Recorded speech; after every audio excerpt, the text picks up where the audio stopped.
Have you ever wondered why some people stay overweight their entire lives, while other people are just killing it and they're in incredible shape and it doesn't even seem like they're trying? Today we're going to break down why that is. In my opinion, there are 3 stages when it comes to fitness and getting in shape. Gonna use the chop this was lined up.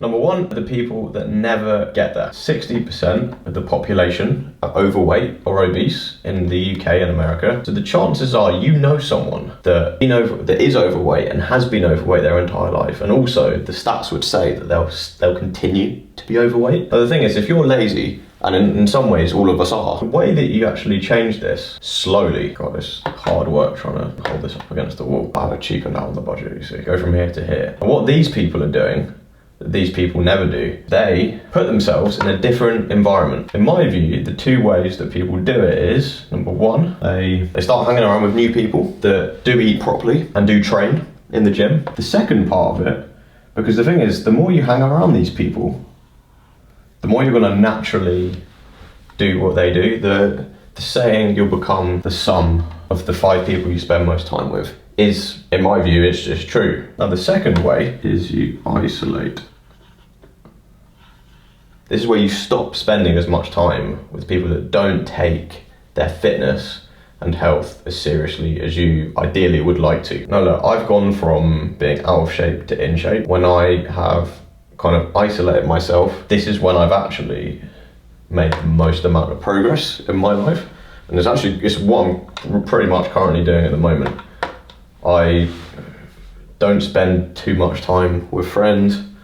I work, I train a lot. Probably think that sounds quite boring, and I think to a lot of people it would be boring, but I'm enjoying honestly making the progress. Now, the 2 things that 1 and 2 have in common is that you're spending less time with people that don't take getting in shape seriously. Number 3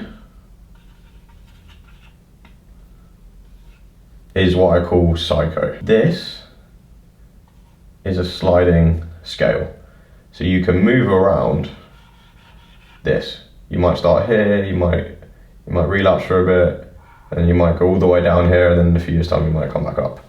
Now, what this stage is, this is when, basically the slowly part of it, the reason why I've written slowly is because losing weight takes time. No matter how, for example, no matter how well you eat or train for a week, you're gonna look very similar. I got tired holding the whiteboard up against the wall. And you're slowly, because naturally you do make progress slowly when you first start out with a new.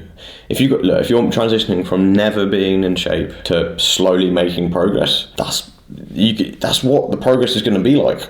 You can't expect to max out a skill when you've only just started. You don't get a 6-pack overnight. It takes a bit of work. How you dial this up, you might start dialing your calories down a little bit and training a couple more sessions in the gym. Now this is absolutely fine. Look, if you want to, you can stay making slow progress for a very long time and you'll get amazing results if you stick at it. Now, if you're like me and you're a bit impatient with waiting for the results and you want it quicker, you can dial it up.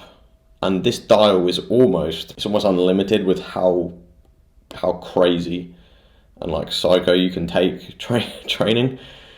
So for example, if you train 3 days a week, just start adding days until eventually you're training every single day of the week. And by the way, I don't really believe in the overtraining thing. I've trained for the last year. I've trained pretty much every day, if not twice a day, which is what I'm doing at the moment. I haven't got injured. I haven't really felt burnt out. In fact, I felt worse when I haven't trained. So what I'm getting at here is essentially how hard you want to work. The more days you train, the more protein you eat, multiple sessions per day. The more you do all of this, the quicker, the further along that dial you go through, which is the further along this you go to this stage. And the reason why this is so attractive is because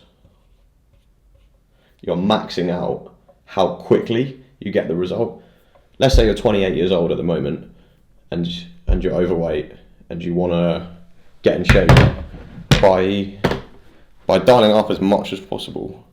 You might not want to the thing is, you can do the slow progress piece, but you might not want to wait until you're 35 until you've got a six-pack and you're looking great. Realistically, you probably don't. You probably want it quicker than that. We only have a limited amount of time on this earth when we're young and we can do stuff, and we don't have as much responsibilities as we will in the future.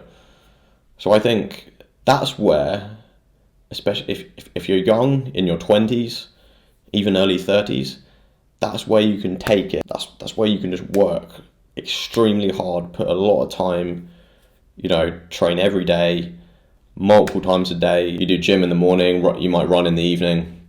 That's going to get you the maximum results as quickly as humanly possible. So if you want to reap the rewards of being jacked and young, you probably want to do that. You probably want to dial it up and get there as quickly as possible. Then fine. You might be thinking, but if I get there, I'll just put all my effort into getting there, and then when I get there, what do I do? Well, worry about that when you've got a six-pack and you're jacked and you look great, and you feel great, and everyone's asking you how you did it. Why don't worry about that then? If you want tips on how to get jacked, I've got a free email list. Click it in the description. Cheers for watching. Peace.